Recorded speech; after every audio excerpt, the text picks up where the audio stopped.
Hello students, so today we are moving to chapter 9, that is biomolecules. Biomolecules. What is biomolecules? All the living compounds that we get from living tissues are known as biomolecules. Okay? Biomolecules. All the living compounds that we get from living tissues are known as biomolecules. Living organisms has also get inorganic elements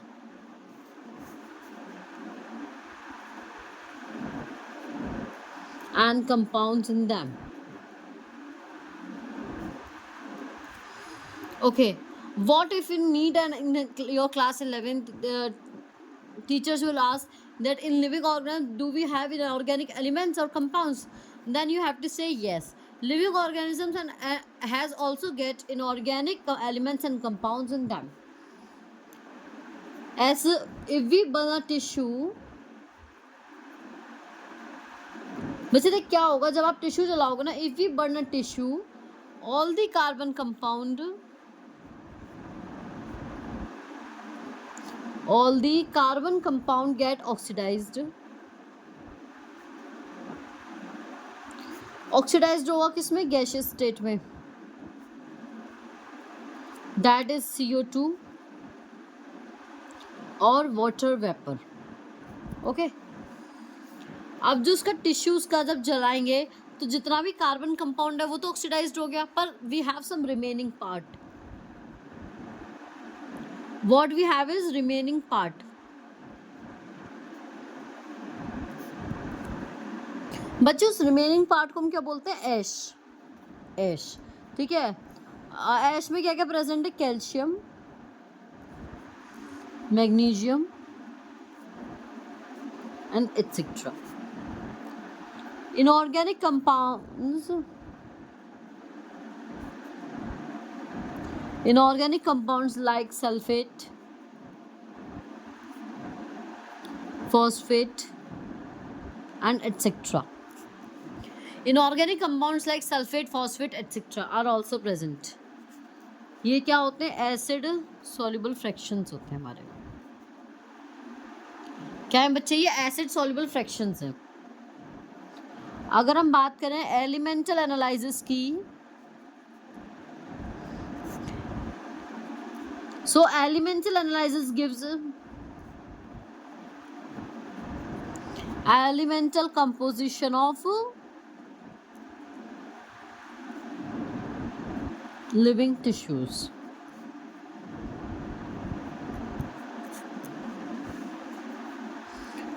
बात जब होगी analysis की, analysis for compounds,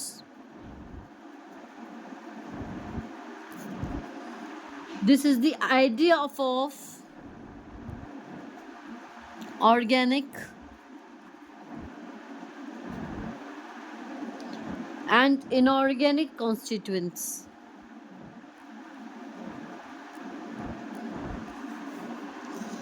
अगर हम elemental composition देंगे living tissues का, what they form of, their form of hydrogen, oxygen, chlorine, carbon etcetera. इसको याद कैसे करोगे आप? HOCl and C. ठीक है, किसकी लिविंग टिश्यूज किसके कंपोजिशन का बना होगा? Hydrogen, oxygen, chlorine and carbon etcetera. Amino acids, important part of biomolecules is amino acids. Amino acids क्या बोलते हैं बच्चे? क्या ये हमारे amino acids are the organic compounds containing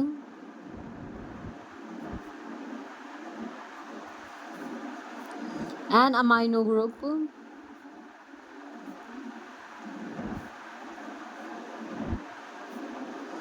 and an acidic group.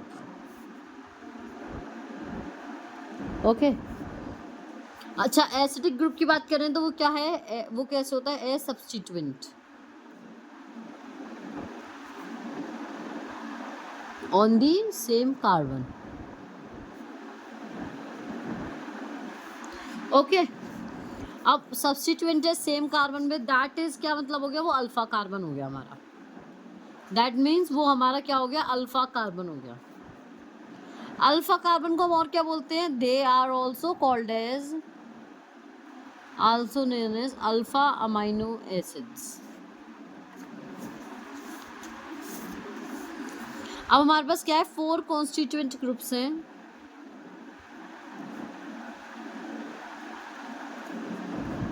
उसमें 4 वैलेंसी पोजीशंस हैं। 4, अब वो 4 वैलेंसी पोजीशंस किस किस की हमारी, hydrogen, carboxyl group, third is amino group, and the fourth one is, last one is the variable group। अगर ये वेरिएबल ग्रुप है, क्या है बच्चे, ये वेरिएबल ग्रुप है, तो इट कुड बी आर और समथिंग, ठीक है। अब ये जो वेरिएबल ग्रुप है ना, ये क्या होता है, हमारा जो कॉन्स्टिट्यूएंट फोर्थ वो होता है, फोर्थ कार्बन होता है ना, फोर्थ ग्रुप, तो based on nature of R group there are many amino acids.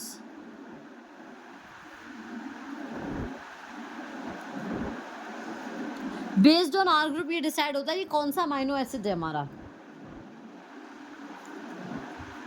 Those which occur in proteins are only of 20 types।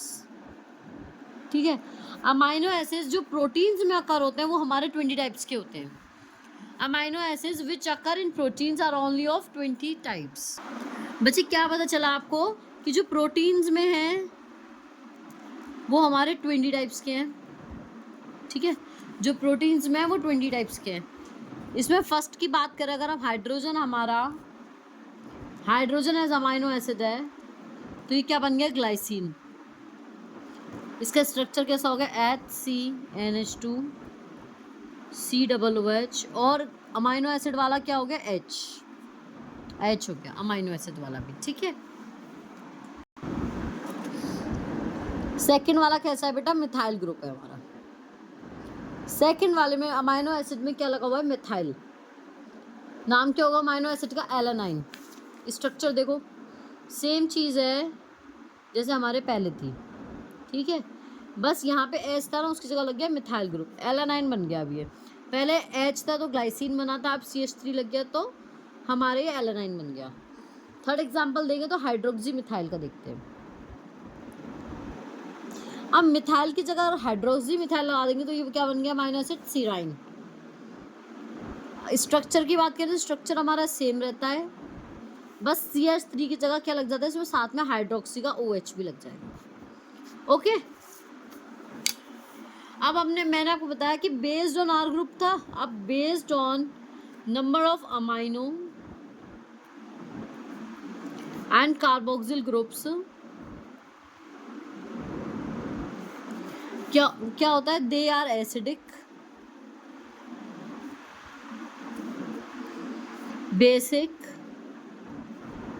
And also the neutral, ठीक है। एसिडिक का एग्जांपल लेंगे तो हम क्या होगा, ग्लूटामिक एसिड बन जाएगा।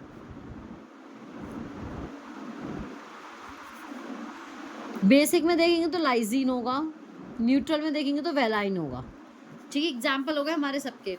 अच्छा, इसमें एक और अमाइनो एसिड होता है, that is aromatic amino acid. अगर हम बात करेंगे एरोमेटिक अमाइनो एसिड की तो किस टाइप क्या होते हैं, उसके एग्जांपल्स होंगे टायरोसाइन,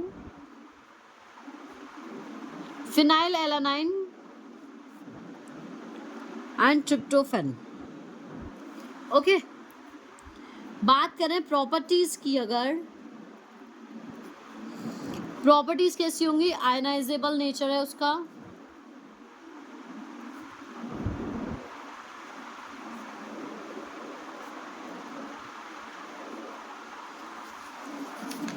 प्रॉपर्टीज में क्या होगा बच्चे, आयनाइजेबल नेचर है, ionizable nature of NH2 and COOH groups. Okay, if in solution of different pH बात करेंगे तब क्या होगा, is the structure of amino acid changes. ठीक है, अब प्रॉपर्टीज की क्या है एरोमेटिक की, कि आयनाइजेबल नेचर होता है NH2 COOH ग्रुप का. ठीक है, इन solution of different pH structure of amino acid changes. कैसे,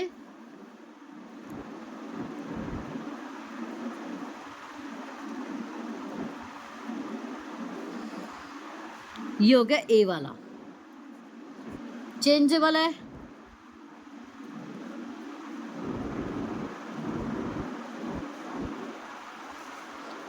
फिर से चेंजेबल है ये भी.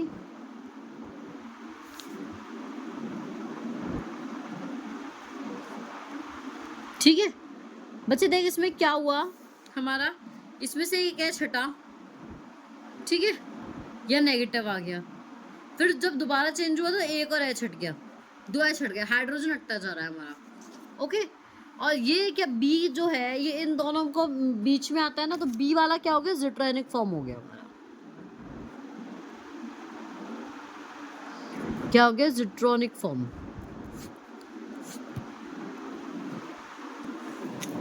स्टूडेंट्स, जब हम बात करते हैं अपने लिपिड्स की, तो लिपिड्स क्या होते हैं हमारे, वाटर इनसॉल्युबल. ठीक है, they could be simple fatty acid. अब सिंपल फैटी एसिड के पास क्या होते हैं, carboxyl group which is attached to an R group. Okay, अगर वो एक R ग्रुप के साथ अटैच्ड है तो वो R ग्रुप क्या हो सकता है, मिथाइल और इथाइल, मीन CH3. इथाइल का क्या फॉर्म होता है, C2H5. And also the higher number of ECH2 means 1 carbon to 9 carbon, 19 carbon, वो कुछ भी हो सकता है. ओके, एग्जाम्पल अगर हम लें पाल्मिटिक एसिड का, किसका, पाल्मिटिक एसिड का. पाल्मिटिक एसिड है 16 carbon atom and also includes carboxyl group. ठीक है, सेकेंड एग्जाम्पल हम लें आर्किडोनिक एसिड का. This has 20 carbon atom and this also includes carboxyl group. Okay, दोनों में ही हमारे कार्बोक्सिल ग्रुप्स प्रेजेंट हैं.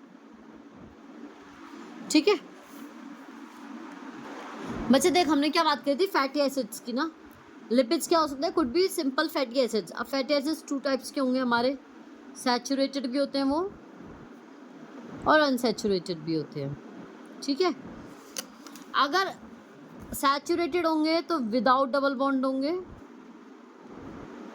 और अगर अनसैचुरेटेड होंगे तो विद 1 और मोर डबल बॉन्ड होगा. ठीक है, डबल बॉन्ड होगा 1 या 2, और अगर सैचुरेटेड है तो बिना ही डबल बॉन्ड के होंगे, विदाउट डबल बॉन्ड होगा. ओके, इसके बाद हम बात करते हैं लिपिड्स के बारे में. तो सम लिपिड्स कौन से होते हैं, ग्लिसरॉल. एक और अगर लिपिड का नाम लें तो दैट इज ग्लिसरॉल. ग्लिसरॉल का नाम क्या है हमारा, ट्राई हाइड्रोक्सी प्रोपेन. ये सिंपल लिपिड है बिल्कुल. कैसा लिपिड है, सिंपल.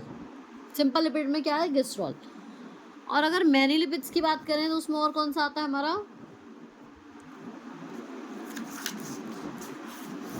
जब ग्लिसरॉल प्लस फैटी एसिड हो जाता है, ग्लिसरॉल एंड फैटी एसिड्स कहाँ फाउंड होते हैं, found esterified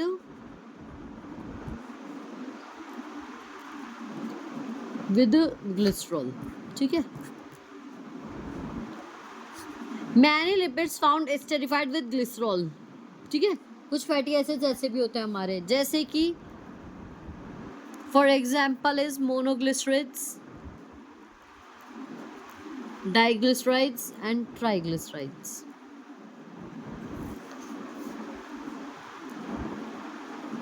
based on melting point, अगर हम ऑयल्स का करेंगे तो वो है have low melting point. Example is gingelly oil. See, this is given in NEET, so very important, given in NCERT book, so this is very important for a NEET purpose.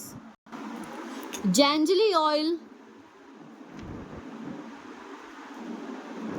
has very low melting point, hence they remain oil in winter. Means हम कहते हैं ना oil जम जाता है, coconut oil जम जाता है, तो हमारा जो जेंजली ऑयल है वो नहीं जमता है, वो रिमेन ऑयली रहता है विंटर्स में भी. ठीक है. One more point of lipids is they have phosphorus and phosphorylated organic compounds in them.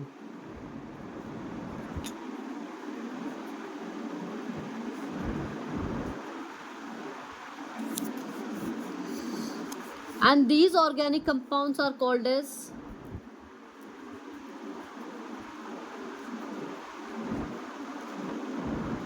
phospholipids.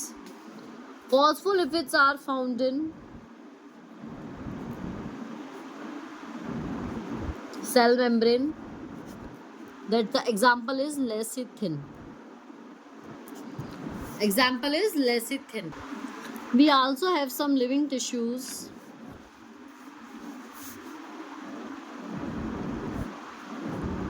Living organisms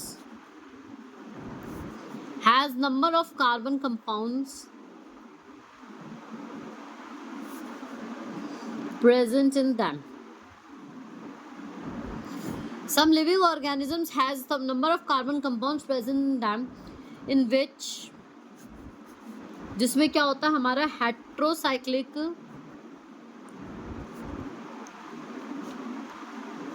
rings are found. जैसे सब में देखा जाए तो नाइट्रोजन बेस होते हैं ना. नाइट्रोजन बेस से क्या बनता है बच्चे? Adenine, adenine, guanine, cytosine, uracil and thymine. Okay. अगर व्हेन जब हमारा nitrogen base found attached to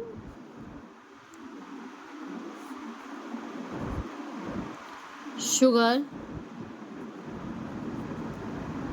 they are called as nucleosides. Okay. अगर नाइट्रोजन बेस फाउंड अटैच है शुगर से, अगर नाइट्रोजन बेस अटैच है तो वो न्यूक्लियोसाइड बन जाएगा. अगर if phosphate group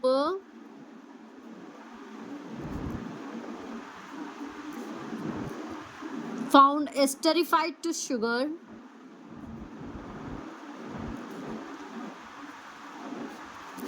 called as nucleotides. ठीक है. अगर देखो शुगर है हमारे पास, मैं शॉर्ट में आपको बताती हूँ, इसका मतलब शुगर है हमारे पास और शुगर के पास अगर नाइट्रोजन बेस है तो वो न्यूक्लियोसाइड बनेगा. अगर फॉस्फेट ग्रुप है हमारा,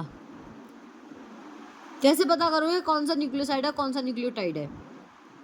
फॉस्फेट ग्रुप है तो वो न्यूक्लियोटाइड्स बनेगा. ठीक है. डिफरेंस देखते हैं क्या होता है अब दोनों में. हमने दो देखे बच्चे, न्यूक्लियोसाइड्स एंड न्यूक्लियोटाइड्स. क्या क्या हमने दो देखे, न्यूक्लियोसाइड्स एंड न्यूक्लियोटाइड्स. ओके. इसमें क्या क्या प्रेजेंट है? Adenosine, guanosine, thymidine, uridine and cytidine. Okay. Nucleosides में और न्यूक्लियोटाइड्स में क्या प्रेजेंट है हमारा? एडिनोसाइन की जगह क्या है? Adenylic acid. अब एसिड प्रेजेंट है, ठीक है, ग्वानाइलिक एसिड,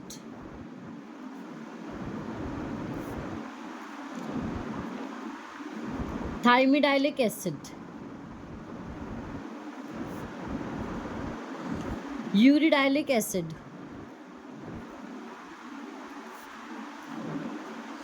साइटिडिन का हो गया साइटिडाइलिक एसिड। सबसे इजीएस्ट फॉर्म में या हम याद रख सकते हैं, ठीक है, और हमारे को सारे अपने नोट्स मिल जाएंगे। Nucleic acids like DNA and RNA consist of nucleotides only.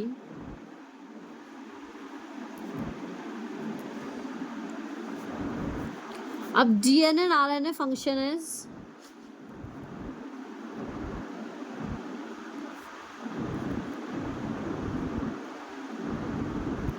genetic material. See students, you can see we have so many diagrammatic representation of small molecular weight organic compounds and living tissues is given in our NCERT book. Okay, तो sugar में क्या है हमारा, ये देखो hexane है, ठीक है, CH2OH प्रेजेंट है, OH यहाँ पे ग्लूकोज प्रेजेंट है शुगर्स वाले में, एक तरफ ग्लूकोज प्रेजेंट है, एक तरफ राइबोज। मैंने आपको बताया ग्लाइसिन, एलानाइन, सेराइन की मैंने आपको बताया थी स्ट्रक्चर्स। अगर हाइड्रोजन प्रेजेंट है तो ग्लाइसिन, मिथाइल ग्रुप प्रेजेंट है तो एलानाइन, और हाइड्रोक्सी मिथाइल प्रेजेंट है तो CH2 सेराइन है, ठीक है। ऐसे हमारा फैटी एसिड होता है पाल्मिटिक एसिड, उसका structure glycerol, triglycerides, lecithin. Phospholipid में मैंने आपको बताया ना लेसिथिन, उसका structure that is this is of cholesterol. अब ये सब किस में इन्वॉल्व होता है, हमारे लिपिड्स में, फैट्स एंड ऑयल्स में। जैसे हमने बताया अभी नाइट्रोजन बेसिस में, तो नाइट्रोजन बेसिस में adenine, uracil, purine, pyrimidine present है हमारे। अब न्यूक्लियोसाइड्स, जिसमें न्यूक्लियोसाइड्स होते हैं, सो स्टूडेंट्स हमने नाइट्रोजन बेसिस देख लिया अपने, ठीक है। अगर शुगर हमारा नाइट्रोजन बेस हमारा शुगर से अटैच्ड है, तो हमारा क्या बन गया, जैसे शुगर है ये, इसमें हमारा नाइट्रोजन बेसिस ऐड है, एडिनाइन एंड यूरासिल, ये दिख गया आपको एडिनाइन यूरासिल। अगर ये अटैच है तो न्यूक्लियोसाइड्स बन गया। अगर उसी शुगर में हमारा फॉस्फेट ग्रुप अटैच्ड है तो बन गया हमारा न्यूक्लियोटाइड, ओके। तो क्या बन गया हमारा न्यूक्लियोटाइड, ओके। और ये क्या है हमारा एडिनाइलिक एसिड। एज स्टूडेंट्स हम किसकी बात करते हैं, प्राइमरी एंड सेकेंडरी मेटाबोलाइट्स। इसमें क्या होता है, जो हमारा प्राइमरी मेटाबोलाइट है, क्या है बच्चे, primary metabolites, they have identifiable functions and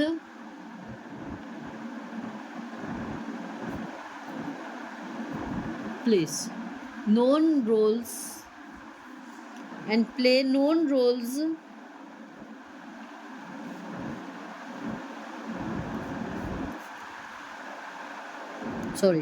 and play known roles in normal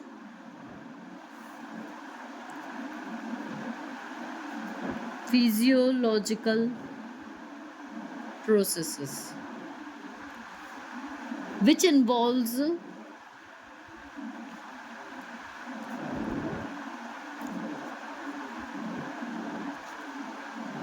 amino acids, sugars and etc.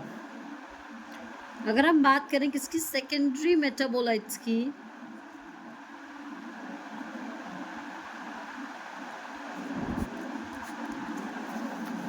involves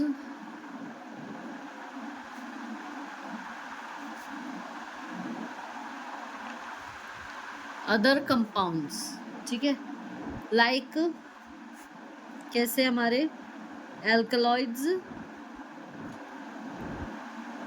flavonoids, rubber, essential oils, antibiotics and also the etc. Many of them, इसमें से क्या होता है बच्चे, many of them are useful to human welfare,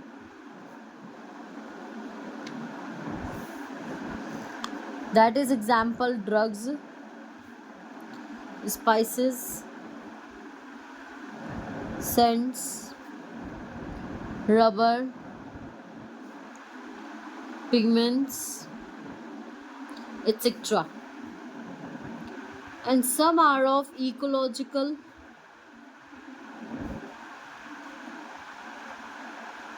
importance. Okay,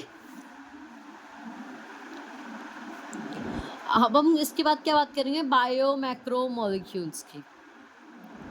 अच्छा, आप मुझे एक बात बताइए, आप सबने एनसीईआरटी की बुक तो देख रखी है ना? तो एनसीईआरटी की बुक में आपने ये देखा होगा सेकेंडरी मेटाबोलाइट्स की एक टेबल है which is very important for class 11th exams and also for the NEET CUET exams. Okay, इसमें क्या है, जैसे हमारा पिगमेंट है एल्गलॉइड्स, है ना, उसमें क्या क्या यूज हुए हैं, हमारे मोर्फाइन, कॉडरीन एटसेट्रा। पिगमेंट्स हैं, पिगमेंट्स कौन कौन से हैं, हमारे कैरोटिनॉइड्स, एंथोसियासिन्स एटसेट्रा। ड्रग्स हैं, ड्रग्स में विनब्लास्टिक, कुरकुबिन एटसेट्रा। पॉलीमेरिक सब्सटेंसेस, उसमें सेकेंडरी मेटाबोलाइट्स कौन से, हमारे रबर, गम, सेल्यूलोज। टॉक्सिन्स में हमारे एब्रिन, राइसिन। एसेंशियल ऑयल्स में लेमन ग्रास ऑयल एटसेट्रा। तो हमें ये टेबल बहुत अच्छे से याद करनी है, ठीक है। इसके बहुत सारे क्वेश्चंस आते हैं, आपके क्लास 11th में भी टेबल पूछ सकते हैं और नीट सीईटी एग्जाम्स में भी पूछ सकते हैं। ओके बच्चे, तो बायो मैक्रोमोलिक्यूल्स को देखते हैं। Bio macromoles are the common compounds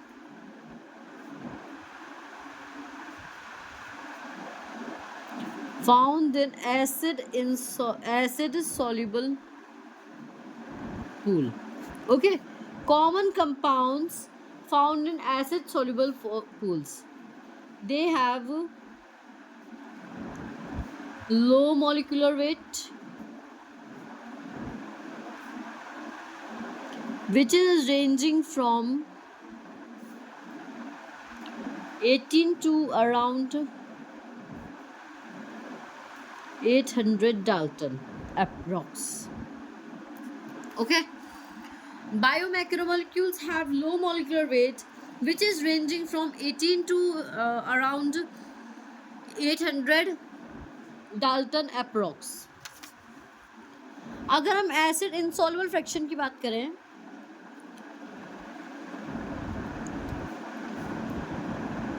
किसकी बच्चे, एसिड इनसॉल्युबल फ्रैक्शंस की, तो they have 4 types of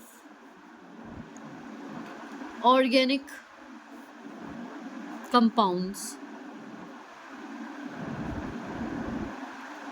etc. is proteins,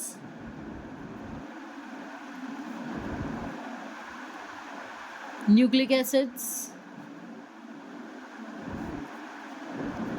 polysaccharides and also the lipids. ठीक है, देख बच्चों इसमें क्या होता है, हमारा proteins, nucleic acids and polysaccharides, इनका जो मॉलिक्यूलर वेट है ना हमारा, वो 10,000 डाल्टन और एबव रहता है। कितना रहता है, 10,000 डाल्टन और एबव। ओके, पर जो हमारे लिपिड्स हैं, इसका मॉलिक्यूलर वेट कितना रहता है, अप्रॉक्स 800 डाल्टन। ठीक है, 800 डाल्टन से भी कम रहेगा। Reason is biomolecules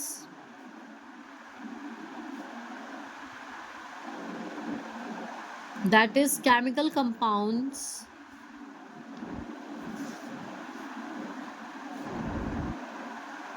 found in living organisms are of 2 types. Okay, वो 2 टाइप्स हमारे कौन कौन से हैं, माइक्रो एंड मैक्रो।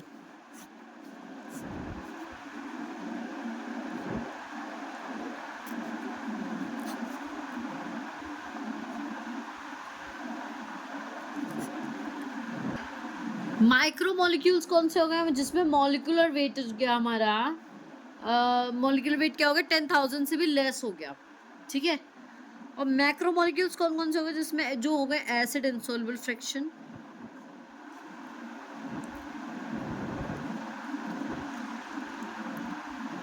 इसको हम बोलते हैं बायो मैक्रोमोलिक्यूल्स, ओके। और इनको हम क्या बोलते हैं? Bio molecules,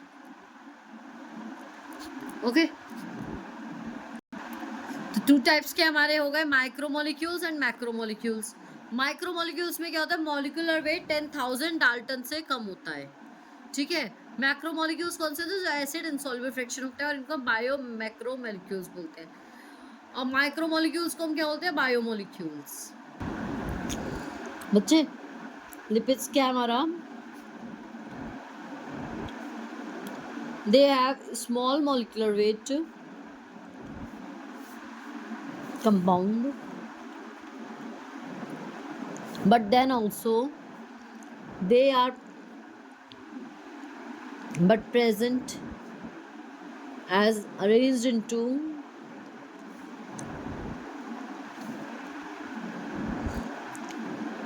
structures like cell membrane and other membranes, okay। होता क्या है? when we grind a tissue,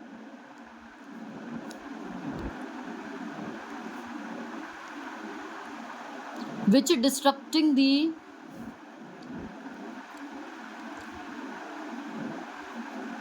cell structure, that time cell membrane and other substances are broken into pieces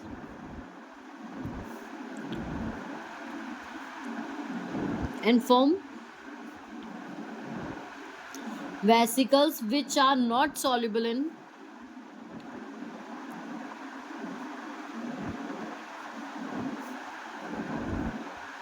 water, okay। अब बच्चे, मैंने आपको बताया ना कि सेल मेम्ब्रेन अदर सब, तो ये जो मेम्ब्रेन फ्रेगमेंट्स होते हैं ना हमारे, इनको हम क्या बोलते हैं? Membrane fragments. ये कैसे होते हैं? In form of, see as I told you, in form of vesicles. So they get separated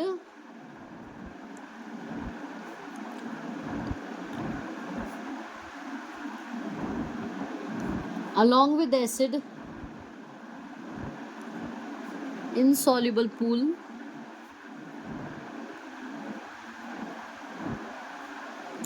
and hence in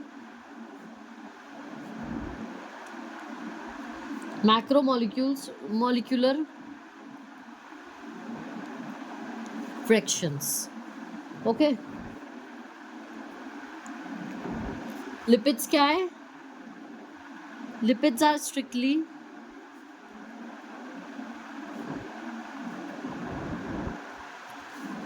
macromolecules.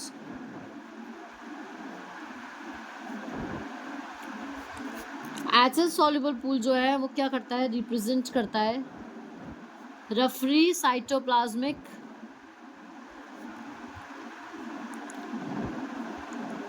Composition, ठीक है। क्या होता है बच्चे? एसिड सॉल्युबल पूल क्या रिप्रेजेंट करता है? रफली साइटोप्लाज्मिक कॉम्पोजिशन।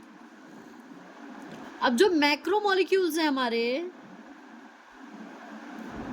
ये क्या करें? मैक्रोमोलिक्यूल्स कहाँ से? From cytoplasm and organelles, they become the acid insoluble friction, and together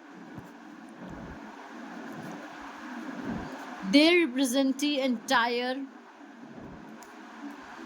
chemical composition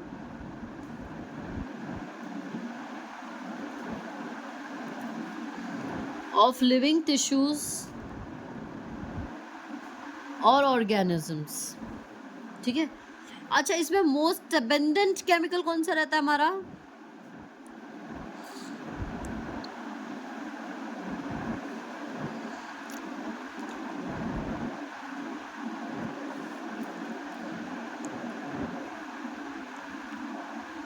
water. Most abundant chemical क्या रहेगा लिविंग ऑर्गेनिजम्स में इज वाटर। ओके, तो हम नेक्स्ट वीडियो में मिलते हैं, प्रोटीन से अपना स्टार्ट करेंगे। Okay, thank you students.